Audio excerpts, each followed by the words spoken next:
Mummy వంట ఏం చేస్తున్నావు? ఇంకా బిగిన్ చేయలేదమ్మా. ఏం చేయమంటావు? బిస్మిల్లాబాద్. బన్నీ, హోటల్స్ లో తినేవన్నీ అక్కడే వదిలేసిరండి. ఆ లగేజ్ అంతా తీసుకొచ్చి నా నెత్తి మీద పెట్టద్దు. ఓకే, అయితే ఆ కాకరకాయ ఫ్రై. మనం హైదరాబాద్ లో ఉన్నామమ్మా, మన ఊర్లో లేము. ఇక్కడ దొరికిందే చెయ్యాలి, తినాలి. ఏం చేయమంటావు చెప్పు. టమాటా రొట్టి పచ్చడి. మొన్నే కదే చేశాను. ఇంకోటి ఏదన్నా చెప్పు. Cabbage curry. పొద్దున కొనలేదమ్మా. సరే సరే, బంగాళదుంప ఫ్రై చేయమ్మా. ఏదైనా పచ్చళ్ళు నంచుకొని తింటా. పొద్దున మీ నాన్ని ఆయిల్ ప్యాకెట్ తెమ్మన్నానమ్మా, మర్చిపోయారంట. నువ్వేం చేయమంటావో చెప్పు, అదే చేస్తా. ఒక పని చేయమ్మా, ఒక్క నిమిషం, నేను వస్తున్నా. అమ్మా, నువ్వేం చెయ్యాలనుకుంటే అదే చెయ్యి, నన్ను ఎందుకు అడుగుతావు? అదండి, వాళ్ళు ఒకటి అనుకుంటారు, అది మనకు చెప్తారు, కానీ మనకు నచ్చిందైతే చేయరు, వాళ్ళకి నచ్చిందే చేస్తారు. అది విషయం. ఎన్ని చేస్తామండి? కూతురుకొకటి, కొడుకొకటి, మొగుడికొకటి. ఇంతమందికి ఇన్నిసార్లు చేయటం, ఇన్ని వెరైటీస్ చేయటం మనకు సాధ్యమవుతుందా? అడుగుతాం అంతే.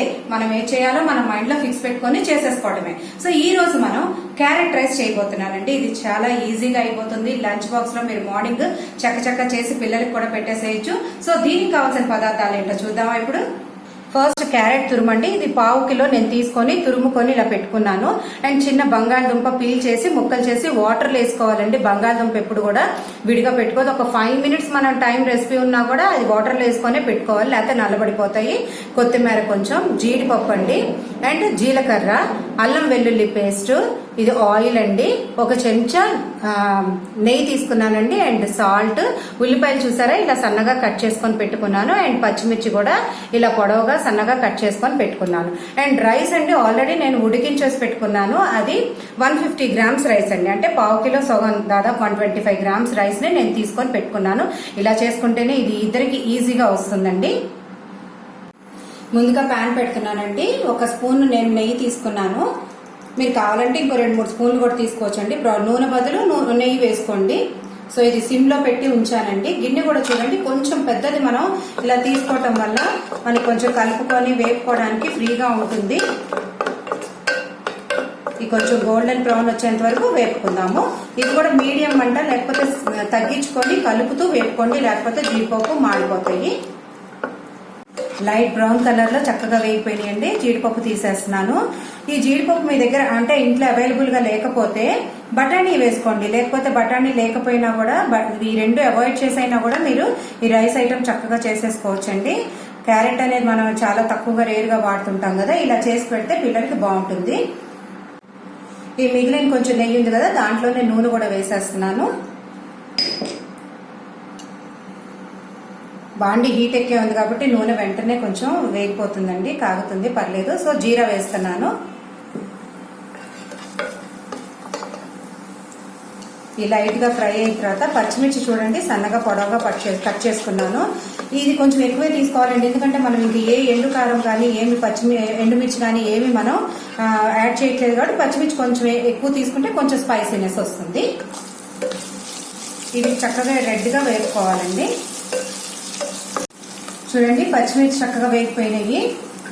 ఇలా వేగిపోతే మనం రైస్ తో తినేటప్పుడు చక్కగా మనం అదే పచ్చిమిర్చిని కూడా తినచ్చండి.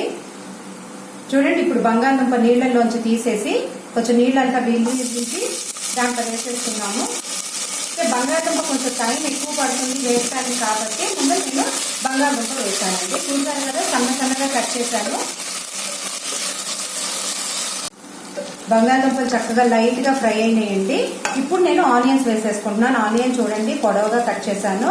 ఇలా కొంచెం మెదిపేసుకొని చేసుకుంటే చక్కగా పీసెస్ గా వస్తాయి. వీటిని కూడా ఆనియన్స్ ని కూడా మనం ఫ్రై చేసుకుందాము.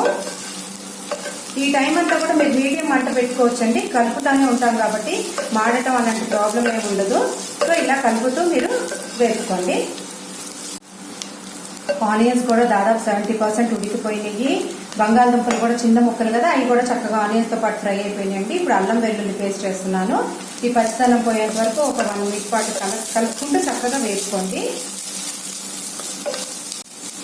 అల్లం వెల్లుల్లి పేస్ట్ కూడా చక్కగా వేగిపోయింది. అది చూడండి మంచి స్మెల్ చక్కగా వస్తుంది. సో ఈ టైంలో క్యారెట్ తురుము వేసేద్దామండి. క్యారెట్ తురుము లాస్ట్ ఎందుకు వేస్తున్నానంటే అది చాలా తక్కువ టైంలో మనకి వేగుతుంది.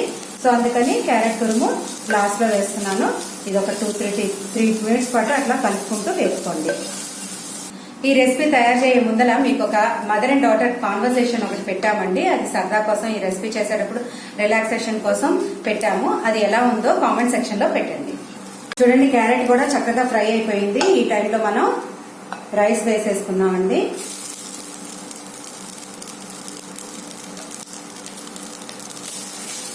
రైస్ వేసేసుకొని ఈ టైంలో కలిపేటప్పుడు సిమ్లో పెట్టండి, లేకపోతే లోపల కూర మాడిపోతుంది. సో ఉప్పు వేస్తున్నాను.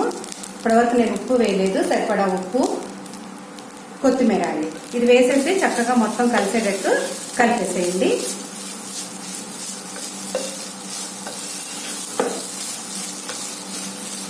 చూడండి, ట్రై కలర్ అన్నట్టు వైట్, ఆరెంజ్ అండ్ గ్రీన్ మూడిటి కాంబినేషన్తో ఎంత కలర్ఫుల్ గా ఉందో కదా.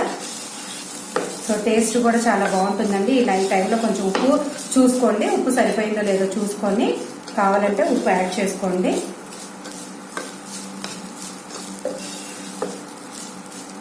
చాలా త్వరగా అయిపోతుందండి ఈ రెసిపీ అండ్ హెల్దీ కూడా. క్యారెట్, బంగాళదుంప అన్ని వాడాము కదా, కొత్తిమీర, కొంచెం నెయ్యి వాడాము.